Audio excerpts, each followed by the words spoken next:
बिस्मिल्लाहिर्रहमानिर्रहीम। नाज़रीन अस्सलाम वालेकुम, मैं हूँ इमरान वसीम।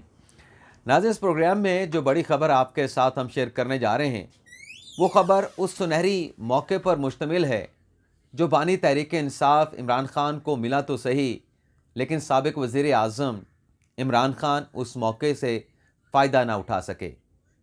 मैं नाज़रीन शर्तिया कहता हूँ कि अगर उस अपॉर्चुनिटी को बानी तहरीक इंसाफ साबिक़ वज़ीर आज़म इमरान ख़ान अवेल करते तो आज डेफिनेटली मुल्क में इमरान ख़ान के डंके बज रहे होते। तो वो सुनहरी मौका क्या था और इमरान ख़ान साहब ने उस मौके का फ़ायदा क्यों नहीं उठाया, और उस अपॉर्चुनिटी को ज़ाया करके इमरान ख़ान का क्या नुकसान हुआ, इमरान ख़ान की सियासत का क्या नुकसान हुआ, इस बड़ी ख़बर की ताज़ी तफसीलात ब्लॉग में आपके साथ हम शेयर करने जा रहे हैं। और इसके अलावा हमारे प्रोग्राम की जो दीगर अहम ख़बरें हैं उनकी तफसीलात भी आपकी खिदमत में पेश करेंगे। तो पहली ख़बर से नाज़रीन गुफ्तगू का आगाज़ करते हैं, जो पाकिस्तान तहरीक इंसाफ ने तीसरे दरवाज़े पे दस्तक दी है। अब आप नाज़रीन ये भी हैरान होंगे, ये सवाल पूछेंगे, ये कौन सा तीसरा दर है जो तहरीक इंसाफ ने जाके खटखटाया है। तो नाज़रीन ये तीसरा दर सुप्रीम कोर्ट ऑफ पाकिस्तान का है, और ये दरवाज़ा खटखटाया है पाकिस्तान तहरीक इंसाफ ने इलेक्शन के मामले पे। इशू नाज़रीन ये है कि लाहौर से पाकिस्तान तहरीक इंसाफ के जो कैंडिडेट हैं सलमान अकरम राजा साहब NA 127 से, जिन्होंने लाहौर हाई कोर्ट में एक पटिशन दायर की, उसमें सलमान अकरम राजा साहब ने कहा कि मुझे आज़ाद कैंडिडेट क्यों डिक्लेयर किया इलेक्शन कमीशन ने। सलमान राजा साहब का ये कहना था कि मैं पाकिस्तान तहरीक इंसाफ का हिस्सा हूँ, गो के इलेक्शन कमीशन ने PTI से बल्ले का निशान वापस ले लिया है। लेकिन आज भी लाहौर हाई कोर्ट में खड़े सलमान अकरम राजा ने कहा कि तहरीक इंसाफ इलेक्शन कमीशन में रजिस्टर सियासी जमात है, तो जो PTI का वजूद मौजूद है तो फिर हमें किस लिए आज़ाद कैंडिडेट का स्टेटस दिया गया है। लेकिन लाहौर हाई कोर्ट ने उस पटिशन पे समाअत करते हुए सलमान राजा साहब से कहा कि ये हमारी डोमेन में मामला नहीं आता, आप इलेक्शन कमीशन से रुजू करें। आज इलेक्शन कमीशन में इस केस की समाअत हुई, सलमान अकरम राजा साहब ने दलाइल दिए, और फिर उसके बाद नाज़रीन इस केस का जो फैसला था वो कमीशन की जानिब से महफूज कर लिया गया। कमीशन ने वही सवाल पूछे जो लाहौर हाई कोर्ट के जज साहबान की तरफ से पूछे गए कि फॉर्म 33 जिसमें आप तरमीम की बात कर रहे हैं, हम कैसे तरमीम कर सकते हैं। और फिर इलेक्शन कमीशन ये भी कहा कि जब आपने खुद कहा है कि हमने एक पटिशन इलेक्शन कमीशन में दायर की है, लाहौर हाई कोर्ट का फैसला जिसमें आपको रिलीफ नहीं मिला, आपने सुप्रीम कोर्ट में चैलेंज कर दिया है, तो ये इशू जब सुप्रीम कोर्ट में पेंडिंग है तो इलेक्शन कमीशन कैसे फैसला कर सकता है। लेकिन बहरहाल इलेक्शन कमीशन में दलाइल हुए, दलाइल होने के बाद जो फैसला है वो महफूज कर लिया गया। अभी तक नाज़रीन महफूज किया गया फैसला इलेक्शन कमीशन की जानिब से अनाउंस नहीं किया गया। लेकिन इसी नौयत की एक और दरख्वास्त जो है वो सुप्रीम कोर्ट ऑफ पाकिस्तान में दायर कर दी गई है। यानी एक ही कॉज ऑफ एक्शन है, एक ही इशू है जिसे तहरीक इंसाफ पहले लाहौर हाई कोर्ट में लेके गई, फिर इलेक्शन कमीशन में लेके गई। अब वही मामला पाकिस्तान तहरीक इंसाफ की जानिब से सुप्रीम कोर्ट में एजिटेट किया जाएगा। अब देखते हैं कि ये दरख्वास्त तो सुप्रीम कोर्ट में दायर कर दी गई है, और ये अपील है नाज़रीन, आर्टिकल 184(3) की दरख्वास्त नहीं है, लाहौर हाई कोर्ट के फैसले के खिलाफ अपील है। तो देखते हैं ये अपील कब समाअत के लिए मुकर्रर होती है। इसके अलावा नाज़रीन अलीमा खान साहबा के लिए बुरी खबर है। इमरान खान साहब की हमशीरा हैं, उन पर इल्ज़ाम लगा है कि उन्होंने बयान दिया है जिससे इंतशार फैला है, इश्तियाल फैला है और लोगों में खौफ हरास फैला है, और इस पर पीका एक्ट का इतलाक़ होता है, साइबर क्राइम का इतलाक़ होता है। तो FIA की जानिब से इमरान खान साहब की हमशीरा अलीमा खान को 3 फरवरी कल 11 बजे इस्लामाबाद के ऑफिस में बुलाया गया है, और साथ में ये कहा गया है कि अगर अलीमा खान साहबा नोटिस के जवाब में नहीं आती तो ये समझा जाएगा कि उनके पास अपने दिफा में कहने के लिए कुछ नहीं, और फिर ज़ाब्ते के मुताबिक, कानून के मुताबिक उनके खिलाफ कार्रवाई को आगे बढ़ाया जाएगा, और वो कार्रवाई अलीमा खान साहबा की गिरफ्तारी भी हो सकती है। इसके अलावा नाज़रीन तहरीक इंसाफ ने एक यू टर्न लिया है, और हैरान हूँ नाज़रीन कि यू टर्न इस मौके पे क्यों लिया गया। जो फैसला किया था वो फैसला तहरीक इंसाफ को पहले करके उसकी एग्जीक्यूशन कर देनी चाहिए थी, लेकिन ये फैसला तो लिया तहरीक इंसाफ ने जो कि एक अच्छा फैसला था, लेकिन फिर इससे भी यू टर्न ले लिया। ये फैसला नाज़रीन तहरीक इंसाफ का इंटर पार्टी इलेक्शन के हवाले से, जिसका शेड्यूल जारी किया गया, जिसके कवायद व ज़वाबित जारी किए गए, जिसका कोड ऑफ कंडक्ट जारी किया गया। उम्मीदवारों से कहा गया, दिलचस्पी रखने वाले उम्मीदवारों से कहा गया कि आप 50,000 इलेक्शन की फ़ीस जमा करवाएंगे और जो पैनल है उसकी 1 लाख रुपए फ़ीस जमा करवानी पड़ेगी। और 5 फरवरी की तारीख दी गई कि पीटीआई का इंटर पार्टी इलेक्शन 5 फरवरी को होगा। लेकिन अब रऊफ़ हसन साहब जो कि चीफ इलेक्शन कमिश्नर हैं, उमर अयूब साहब जो पार्टी के चीफ ऑर्गेनाइज़र हैं, जिन्होंने फैसला किया, अब यह बताया गया है कि इलेक्शन कैंपेन के सिलसिले में पीटीआई के जो कैंडिडेट्स हैं, पीटीआई के जो वोटर सपोर्टर हैं, वो मसरूफ़ हैं। इस मौके पे अगर हमने इंटर पार्टी इलेक्शन कराया तो हमारे वोटर सपोर्टर, हमारे कैंडिडेट, हमारे उम्मीदवारों की जो तवज्जो है वो बढ़ जाएगी, वो इलेक्शन से हट जाएगी। तो लिहाजा इसलिए पाकिस्तान तहरीक इंसाफ ने कहा कि हमने इलेक्शन को मुलतवी कर दिया है। तो ये एक नाज़रीन बड़ी अहम डेवलपमेंट हुई है। इसके अलावा नाज़रीन, जैसे शाहिद जमील साहब का इस्तीफ़ा सामने आया है। अब शाहिद जमील साहब ने क्यों इस्तीफ़ा दिया, इस हवाले से नाज़रीन बहुत अहम इंफॉर्मेशन भी आ रही हैं और कुछ हकायक भी हैं। एक तो नाज़रीन माफ़ कीजिएगा, हकायक आपको बता दें। अच्छा, मुझे याद आ गया नाज़रीन, भूल जाऊँगा। जिन दोस्तों ने मेरे छोटे भाई की शादी के लिए मुबारकबाद दी है, तहनीती पैगामात भेजे हैं, उनका मैं बहुत बहुत शुक्रिया अदा करता हूँ। अल्लाह के फजल से, अल्लाह के करम से शादी का जो प्रोसेस था वो आज मुकम्मल हो गया। कल बारात थी, आज वलीमा था।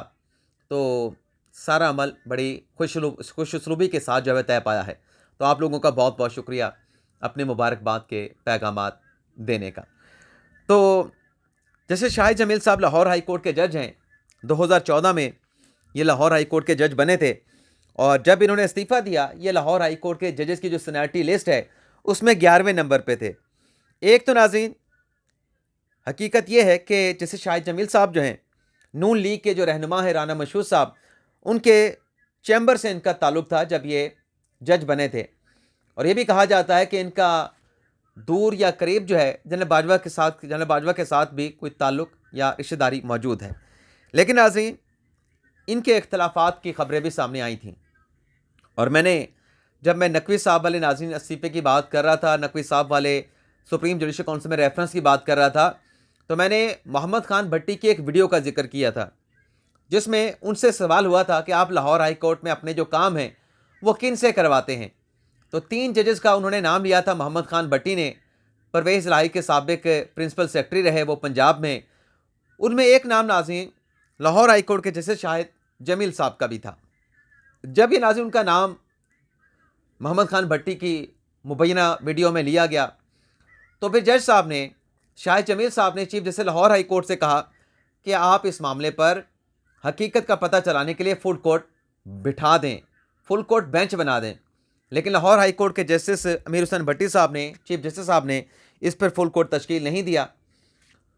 फिर एक और मौके के हवाले से बताया जाता है कि अदालत में केसेस की ब्रेक के दौरान जब जज साहबान टी पर बैठे थे, चाय पे बैठे थे, तो वहाँ पर भी शाहिद जमील साहब का chief justice Lahore high court के साथ इख्तलाफात पे झगड़ा हुआ, तकरार हुई, तलखी हुई और यहाँ तक बात पहुँची कि ज़रा ये बताते हैं कि जैसे शाहिद जमील साहब ने chief justice Lahore high court से कहा था कि आपने अपने दामाद को बचाने के लिए लाहौर हाई कोर्ट के जो मामलात हैं उनको ख़राब कर दिया है। लेकिन ज़रा ये बताते हैं फिर इस मामले पे जो वहाँ पे जज साहबान मौजूद थे, जो तकरार, जो तलखी हुई थी, वहाँ पर बैठे जजेस ने जैसे शाहिद जमील और chief justice Lahore high court अमीर हुसैन भट्टी के माबैन जो है वो सुलह करवा दी थी। लेकिन अभी तक नाज़रीन एक और चीज़ भी सामने आई है कि काजी फैसल साहब ने जिन 100 रेफरेंसेस का जिक्र किया था कि आला अदलिया के 100 जजेस के ख़िलाफ़ रेफरेंस आ चुके हैं जिस पर ओपिनियन के लिए जो मामला है वो मुतलका जज साहबान को भिजवा दिया गया है, तो कहा जा रहा है कि उसमें एक रेफरेंस जो है वो जैसे शाहिद जमील के ख़िलाफ़ भी है। तो अब हकीकत क्या है वो अभी तक नाज़रीन वाज़ेह नहीं हो सकी, लेकिन ये हकीकत ज़रूर है कि जज साहब ने अपना इस्तीफ़ा सदर मुमलिकत आरिफ अलवी साहब को भिजवा दिया है। ये भी हकीकत है कि जो मुबैना वीडियो आई थी मोहम्मद खान भट्टी की, उसमें वो लाहौर हाई कोर्ट के जिन 3 जजेस का नाम ले रहे हैं उसमें एक नाम जो है जस्टिस शाहिद जमील साहब का भी था। अब आते हैं नाज़रीन, जो इमरान खान साहब ने सुनहरी मौका ज़ाया कर दिया। नाज़रीन आपको पता है कि तोशा खाना के केस में साबिक वज़ीर आज़म इमरान खान और उनकी अहलिया बुशरा बीबी साहिबा को अख्तियारात के नाजायज़ इस्तेमाल और पैसा बनाने के लिए पैसा बनाने के लिए एक दूसरे के साथ तावन करने के जुर्म में नैब के रेफरेंस में 14-14 साल की सज़ा सुना दी गई। अब इस केस का नाज़रीन तफसीली फ़ैसला जारी कर दिया गया है। अब ये तफसीली फ़ैसला आप मुख्तलिफ़ वेबसाइट पे, मुख्तलिफ़ न्यूज़ में जो कि टीवी चैनल्स पे चली हैं आप सुन चुके होंगे, लेकिन मैंने नाज़रीन इस पूरे फ़ैसले का पोस्टमार्टम किया है। अब मैं ये पोस्टमार्टम आपके सामने रखूँगा। इससे ये वाज़े होगा कि मौका था इमरान खान के पास, बुशरा बीबी साहबा के पास, कि वो इस मौके से फ़ायदा उठाती और ख़ुद को इस केस से, इस रेफरेंस से बरी करवा देती। ना सिर्फ बरी हो जाते बल्कि इनकी बल्ले बल्ले भी हो जाती। तो ये मामला क्या है, फ़ैसले में ऐसा क्या लिखा गया है, क्या सुनहरी मौका था, अब मैं फ़ैसले की तफसीलात आपके सामने पेश करूँगा। नाज़रीन, जज मोहम्मद बशीर साहब ने फ़ैसला लिखा है, मुकदमे के आगाज़ में नाज़रीन जो केस के हक़ाइक़ हैं उनका ज़िक्र किया गया है।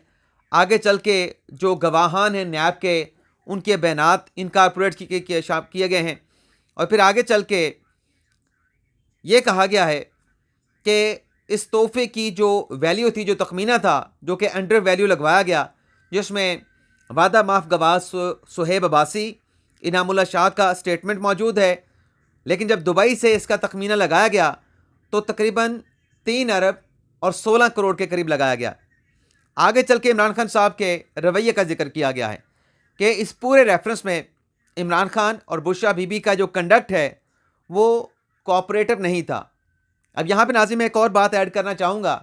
मरियम नवाज शरीफ के ख़िलाफ़ भी रेफरेंस चला था, एवन फील्ड का, नवाज शरीफ के ख़िलाफ़ अल अज़ीज़िया का रेफरेंस भी चला था, फ्लैगशिप का भी चला था। उन तीनों फैसलों में किसी जगह नहीं लिखा गया, इसी जज बशीर साहब ने ये फैसले लिखे थे। एवन फील्ड वाला जो फैसला था जज मोहम्मद बशीर साहब ने लिखा था, उसमें कहीं नहीं लिखा गया कि नवाज शरीफ और मरियम नवाज़ ने या कैप्टन सब्र ने अदालत के साथ ताउन नहीं किया। लेकिन यहाँ पे ये चीज़ मंसूब की गई है इमरान खान और बुशरा बीबी साहबा के साथ कि वो अदालती कार्रवाई को अवॉइड करने की कोशिश करते रहे, नॉन कोऑपरेटिव थे और भी बड़े सख्त अल्फाज इनके कंडक्ट के हवाले से इस्तेमाल किए गए। जज साहब ये लिखते हैं कि इनको सवालनामा दिया गया अपने डिफेंस में जवाब देने के लिए, लेकिन बयान कलमबंद करवाने के लिए तैयार नहीं थे। जवाब देने में जो इल्ज़ामात थे इनकी दिलचस्पी नहीं थी और ये कानूनी तौर पे जज साहब ने लिखा पाबंद भी नहीं थे। इनकी मर्ज़ी है मुल्ज़मान की कि वो जवाब देने से इनकार कर देते या झूठा जवाब भी दे देते। लेकिन जो अहम नुक्ता जज साहब ने लिखा कि इमरान खान साहब को मौका दिया गया नैब की तरफ से 29/3/2023 को, यानी 29 मार्च 2023 को, 12 जून 2023 को, 16 जून 2023 को और 22 जून 2023 को, ये इमरान खान के मौके देने की बात हो रही है। 23 जून 2023 को, 27 जून 2023 को और फिर बुशरा बीबी साहबा को भी मौका दिया गया जो कि 24 अगस्त 2023 को, 31 अगस्त 2023 को, 5 सितंबर 2023 को, 7 दिसंबर 2023 को, 11 अक्टूबर 2023 को और 8 दिसंबर 2023 को मौका। नाज़रीन ये था, जज साहब ये लिखते हैं कि नैब के तफ्तीशी ने इमरान खान साहब को, बुशरा बीबी साहबा को कितने मौके दिए, 1 2 3 4 5, इमरान खान साहब को 5 बल्कि 6 और 6 मौके बुशरा बीबी साहबा को दिए कि जो ग्राफ की ज्वेलरी का सेट है आप उसको पेश कर दें, उसको दोबारा से तखमीना लगवा लेते हैं। अब नाज़रीन यहाँ पे फ़र्ज़ कर लें कि जैसा कि खान साहब पूरे केस में कहते रहे, साथियों के साथ गुफ्तगू करते हुए, कि ये 1.5 करोड़ का तोहफ़ा था, 1 करोड़ 80 लाख का था।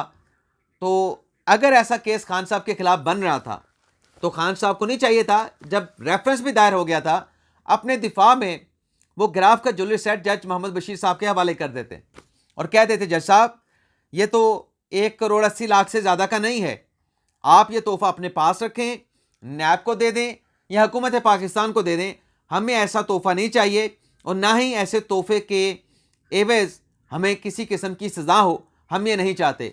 जिसको लगता है ये 300 करोड़ का है या 316 करोड़ का है या 3 अरब 16 करोड़ का है, वो ये तोहफ़ा अपने पास रख ले, हमारे 90 लाख हमें वापस कर दी जाएँ।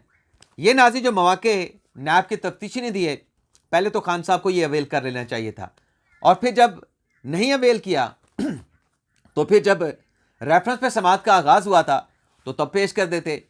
अब बदनामी से ज़्यादा ये कीमती तो नहीं था ये जो ग्राफ का ज्वेलरी सेट था जिसमें नेकलेस था, ब्रेसलेट था और ऐसी महंगी चीज़ें थी, वापस कर देते। खान साहब का अपना मौक़िफ़ है ना कि ये इतनी मालियत का है नहीं, ये किसी के कहने के ऊपर किसी को खुश करने के लिए 300 करोड़ की इसकी मालियत लगा दी, तो भैया आप वापस कर देते, आप वापस करते थे, कहते हमें नहीं चाहिए, तो आपको इक्विट हो जाते, आप बरी हो जाते, आपके खिलाफ सजा का कोई जवाब ही ना रहता। क्योंकि पहले तो ये था कि आपने खजाने को नुकसान पहुंचाया है, 3.25 अरब का तोहफा आपने 90 लाख में लेके आपने 50% देना था, तो आपने 1.5 अरब का फ़ायदा अपने आप को पहुंचाया, खुद को और अपनी हमशीर अपनी अहलिया बुशरा बीबी को पहुंचाया। तो जैसा आपको लग रहा था कि ये 2 करोड़ से ज़्यादा का नहीं है, तो आप वापस कर देते। तो ये नाज़रीन किस मौके से फ़ायदा उठाते, चाहे तफ्तीशी अफसर के नोटिस के दौरान या ट्रायल के दौरान, तो खान साहब की बल्ले बल्ले हो रही होती। लेकिन नाज़रीन चूँकि कीमती तोहफा आया, वह कौन वापस करता है? तो कहा होगा चलें, हमारे फॉलोअर तो हमारे साथ हैं ना, वो तो नहीं मानेंगे, हमारे वोटर सपोर्टर भी नहीं मानेंगे कि हकीकत क्या है, सच क्या है। लेकिन हाथ में आया जो सौदा है, हाथ में आया जो पैसा है, वो वापस नहीं जाना चाहिए। तो नहीं वापस किया, सज़ा को गले लगा लिया और वो तोहफ़ा वापस नहीं किया। और तोहफ़ा अगर वापस कर देते तो मुझे यकीन है कि ये चीज़ इनके हक़ में जाती। इस फैसले में नाज़रीन जज साहब ने यह भी लिखा है कि तोहफ़ा बेहतरीन सबूत था दिफा में, इससे इनकी बेगुनाही साबित होती। और जज साहब ये भी लिखते हैं कि यह तय करदा असूल है अदालती फैसलों में कि अगर कोई फरीक बेहतरीन सबूत अपने हक़ में लाने में नाकाम होता है, तो अदालत ये नतीजा अखज़ कर सकती है कि वो इसलिए वो तोहफ़ा या वो सबूत अपने हक़ में नहीं लाना चाहता क्योंकि उसको लगता है कि वो उसके ख़िलाफ़ जाएगा। तो ये अदालत ने, सुप्रीम कोर्ट ने भी कहा कि बैश शहादत अगर फरीक अपने हक़ में पेश नहीं करता, तो इसका मतलब ये है कि उसका एडवर्स इफेक्ट है, जिसकी वजह से उसको अदालत में या मुतलका फोरम पे पेश नहीं किया गया। तो फिर जज साहब ने तो फैसला सुनाना ही था। तो जज साहब ने फैसला सुना दिया और बिन यामीन जो कि गवाह थे इस केस में इमरान खान बुशरा बीबी साहबा के खिलाफ, उसने भी कहा कि ये ग्राफ का ज्वेलरी सेट कभी तोशा खाने में जमा ही नहीं कराया गया। हालांकि रूल्स के मुताबिक ये तोशा खाने में जमा होना चाहिए था। जमा होने के बाद फिर इसकी रिटेंशन के हवाले से रिक्वेस्ट आनी चाहिए थी, फिर उसकी वैल्यूएशन होती, लेकिन ये सारा प्रोसेस फॉलो नहीं किया गया। और इसमें नाज़रीन मेन जो किरदार है वो इनामुल्लाह साहब का भी है, जो कि इमरान खान साहब के बनी गाला के केयर टेकर थे। सुहेब अब्बासी का भी है, जो कि प्राइवेट जिससे तखमीना लगाया गया इस ज्वेलरी सेट का, इनका भी अपना रोल है। तो फिर जज साहब ने सज़ा सुना दी कि कौमी ख़जाने को नुकसान पहुँचाया गया है, एक दूसरे को सपोर्ट किया। इमरान खान ने बतौर वज़ीर आज़म अख्तियारात का नाजायज़ इस्तेमाल किया, तो लिहाजा इमरान खान भी 14 साल के लिए अंदर और बुशरा बीबी साहबा भी 14 साल के लिए अंदर, और साथ में जो 1.5 अरब का कौमी ख़जाने को नुकसान पहुँचाया वो जुर्माना भी अदा करेंगे। इजाज़त चाहते हैं नाज़रीन, अल्लाह हाफ़िज़।